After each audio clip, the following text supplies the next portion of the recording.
আসসালামু আলাইকুম প্রিয় শিক্ষার্থীরা, কেমন আছো তোমরা? আশা করি ভালো আছো। হ্যাঁ, আমিও ভালো আছি।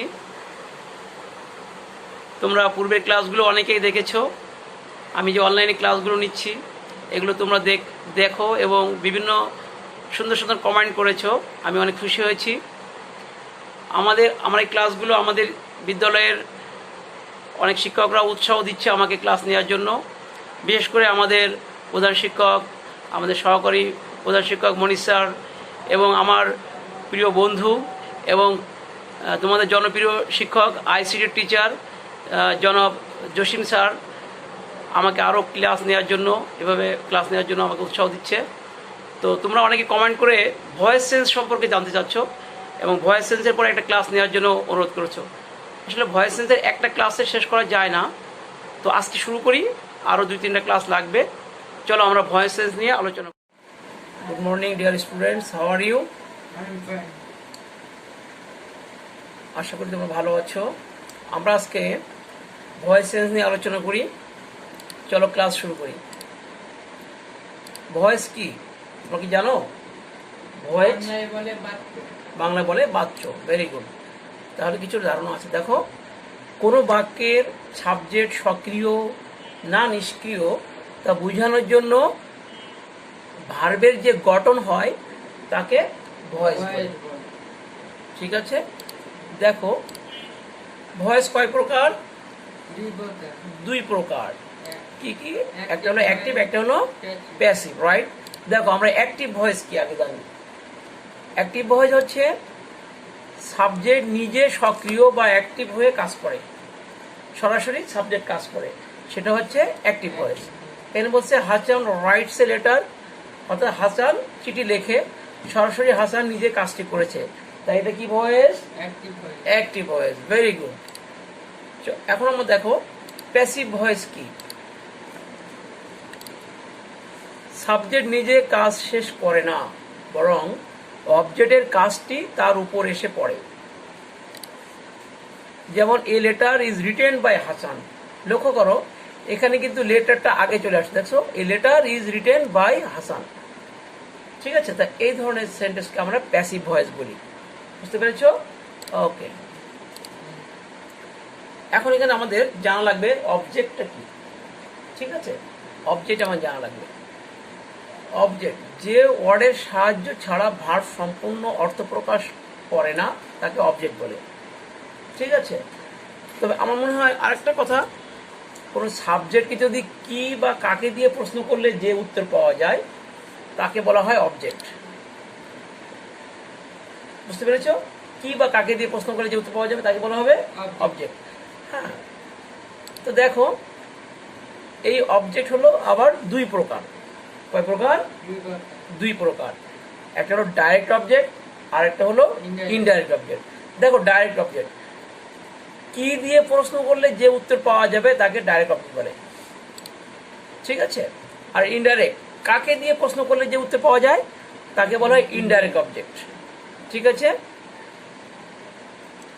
তো এখানে দেখো ডাইরেক্ট অবজেক্ট সাধারণত বস্তুবাচক হয় আর ইনডাইরেক্ট অবজেক্ট ব্যক্তিবাচক হয়। এখানে একটা লক্ষ্য করো, উদাহরণ he gave me a pen. সে আমাকে একটি কলম দিয়েছিল। তাহলে যদি বলা হয় সে আমাকে কি দিয়েছিল? কলম দিয়েছিল, তাহলে কি উত্তর পাওয়া যাচ্ছে? এটা হচ্ছে ডাইরেক্ট অবজেক্ট। যদি বলা হয় কাকে দিয়েছিল? আমাকে দিয়েছিল, তাহলে আমাকে এটা হচ্ছে ইনডাইরেক্ট অবজেক্ট। বুঝতে পেরেছো? তাহলে লেটারটা হবে ডাইরেক্ট অবজেক্ট আর মি হলো ইনডাইরেক্ট অবজেক্ট। বুঝতে পারছো তো? ওকে, চলো অ্যাক্টিভ ভয়েসকে প্যাসিভ করার কিছু নিয়ম জানি আমরা আজকে। প্রথমে আমরা অ্যাসার্টিভ সেন্টেন্স দিয়ে শুরু করব। অ্যাসার্টিভ সেন্টেন্সের যেগুলো কাজ করা লাগবে আমাদের দেখো, 1 নম্বর হলো অ্যাক্টিভ ভয়েসের অবজেক্টটি সাবজেক্ট হয়ে প্রথমে বসবে। 2 নম্বর সাবজেক্টটি আবার অবজেক্ট হয়ে শেষে চলে যাবে, বাক্যের শেষে। আর অবজেক্টের আগে বাই, সাধারণত বাই বসে, কখনো আমরা টু, অ্যাট, উইথ, ইন ইত্যাদি বসি। কোথায় কি বসে আমি সেটা বলে দেবো পরবর্তীতে। কিছু ভার্ব আছে যেগুলো পরে টু, অ্যাট, উইথ বসে, আর সাধারণত ধরে নাও বাই বসে। আচ্ছা, মূল ভার্বের পাস্ট পার্টিসিপল ফর্ম বসে, আমরা সংক্ষেপ যেটাকে V3 বলি। কি বলি? V3, সেটা পাস্ট পার্টিসিপল। আর 5 নম্বর দেখো, অক্সিলারি ভার্ব হিসেবে টেন্স অনুসারে am, is, are, was, were, shall, will, have, has, had, shall be, will be, being ইত্যাদি বসে। তবে আমি তোমাদের জন্য এই অক্সিলারি ভার্বের একটা চার্ট দিয়ে দেবো, সেইগুলো ফলো করলে তোমরা বুঝতে পারবা যে কোন অক্সিলারি ভার্বটা ব্যবহৃত হবে।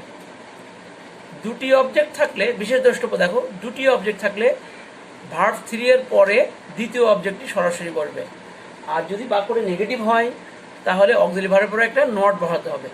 বলতে আমরা একটা কি সেন্টেন্স করাচ্ছি? আমরা কিন্তু অ্যাসার্টিভ সেন্টেন্স করছি। কি সেন্টেন্স? Assertive sentence.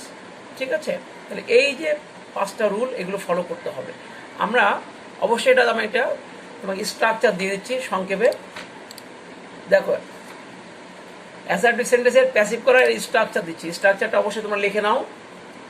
প্রথমে দেখো কি দেওয়া আছে, অবজেক্ট সাবজেক্ট হয়ে আসবে, অথবা অবজেক্টের সাবজেক্ট রূপ বসাবা, এরপরে অক্সিলারি ভার্ব বসাবে, এরপরে পাস্ট পার্টিসিপল সেটাকে আমরা বলছি V3, এরপরে বাই বসাবা, তারপরে সাবজেক্ট বসাবে, এবং শেষে সাবজেক্টের যে অবজেক্ট রূপ হবে সেটা। সাবজেক্টের যদি অবজেক্ট রূপ থাকে তাহলে বসাবো, আর যদি সাবজেক্টে অবজেক্ট রূপ না থাকে আমরা সরাসরি সাবজেক্টটা বসাবো।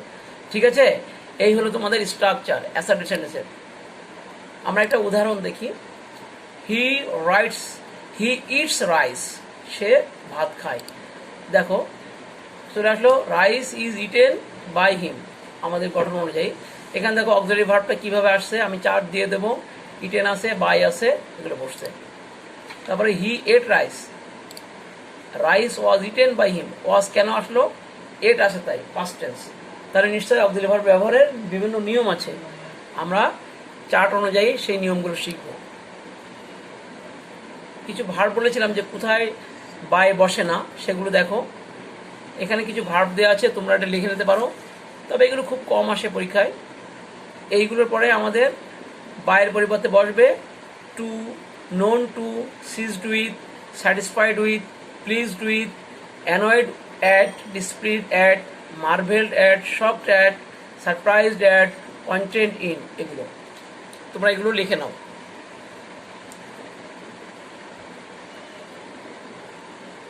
লিখেছ? ওকে, আমরা এখন তোমাদের ওখানে বলেছিলাম যে সাবজেক্ট কিভাবে অবজেক্ট হয়। সাবজেক্ট অবজেক্ট এর রূপান্তরগুলো আমাদের জানা লাগবে, অবশ্য অল্প কিছু আছে, সহজে তোমরা শিখতে পারবে।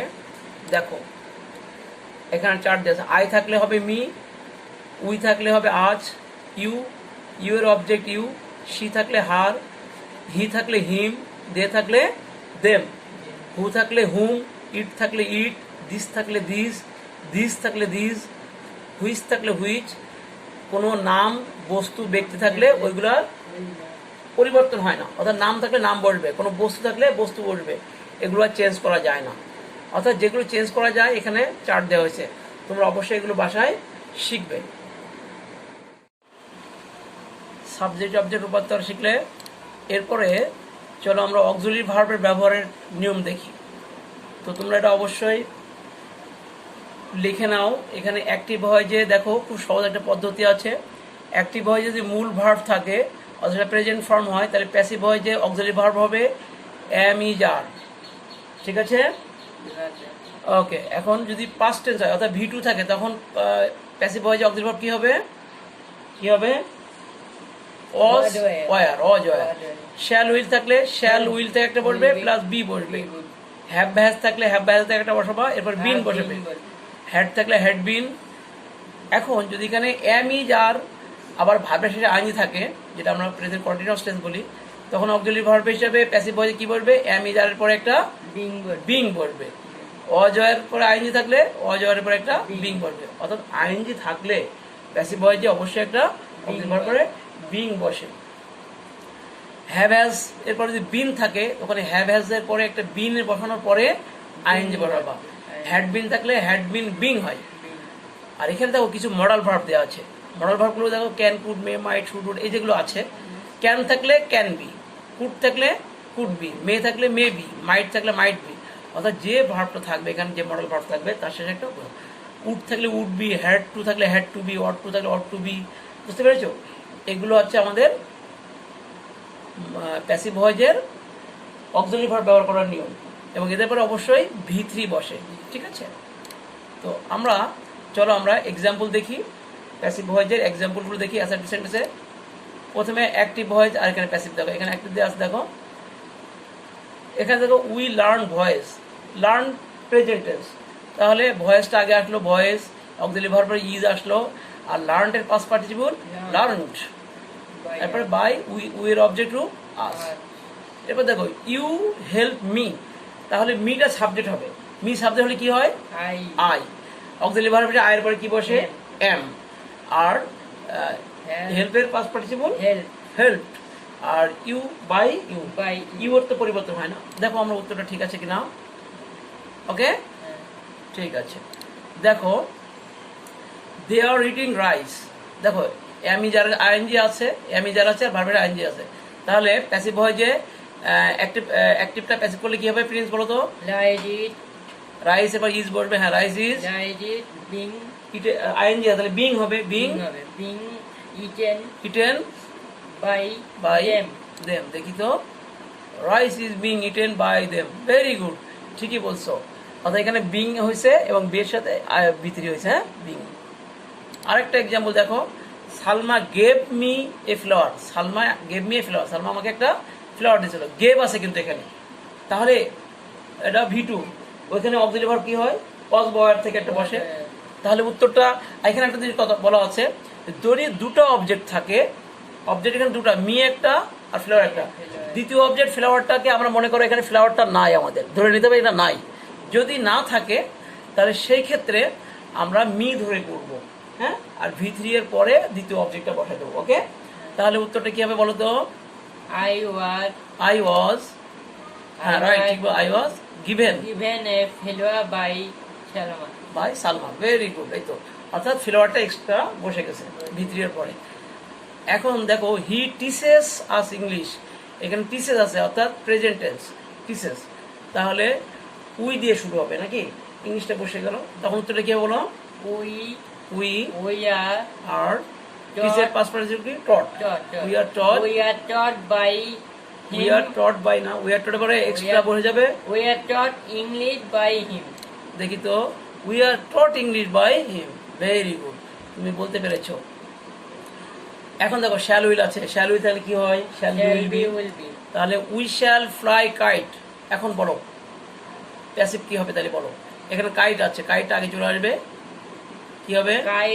কাইট ইজ কেন হবে? শ্যাল উইল থাকলে শ্যাল উইল থাকবে, তাহলে কাইটের পরে কখনো শ্যাল হয় না, শুধুমাত্র ফার্স্ট পারসন শ্যাল হয়, অর্থাৎ আই আর উই এর পরে শ্যাল হবে, আর বাকি সব জায়গায় কি বলবে? উইল বলবে। তাহলে কাইট এবার কি বলবে?